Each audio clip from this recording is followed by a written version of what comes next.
Why should you practice overtones? A lot of players know that practicing overtones can help develop your altissimo. In fact, anyone who's ever worked on their altissimo has most likely worked on overtones.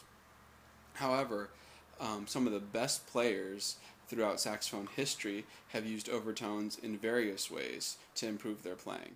So guys like Michael Brecker, Sigurd Rascher, Joe Henderson, Chris Potter, etc. One of the major benefits of overtone practice is that it teaches you to rely more on voicing than on embouchure pressure to support and shape your sound. Voicing technique is shaping your vocal tract, which is the space in your mouth and in the back of your throat. You do this primarily by using your tongue, but also your vocal cords and other muscles in your vocal tract. That can affect the timbre of the sound as well as the intonation. With significant adjustment, you can actually make multiple pitches sound above the fundamental fingering, and those are what overtones are. In contrast to that, some players try to use embouchure pressure, the pressure that comes from your lips and your jaw, to accomplish the same thing. But that can have some negative consequences. So I'll illustrate that using my mouthpiece here. So I'll pretend like my thumb is my bottom lip, and as I tighten it, as if I'm trying to go for a high note, and I'm tightening it up, and you can see the reed move. And that movement of the reed distorts the reed and makes it harder for the reed to vibrate.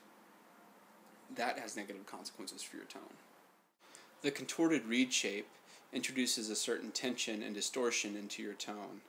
This can sound harsh or biting, or it can also have a deadening effect, making your tone sound hollow and coreless. The added embouchure pressure brings the reed up and closes up the airspace in the mouthpiece. That also brings the pitch up, and you can sound especially sharp in the palm keys. The contorted reed shape also makes your reed slower to respond and adds a certain level of resistance. The added resistance makes it feel like you need to blow harder to get to the same volume.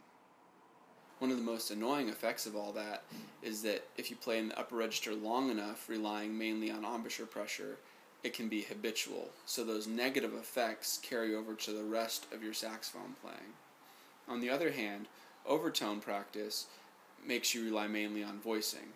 You can get a few overtones out with embouchure pressure, but you can only get so far. You have to learn how to voice to produce overtones.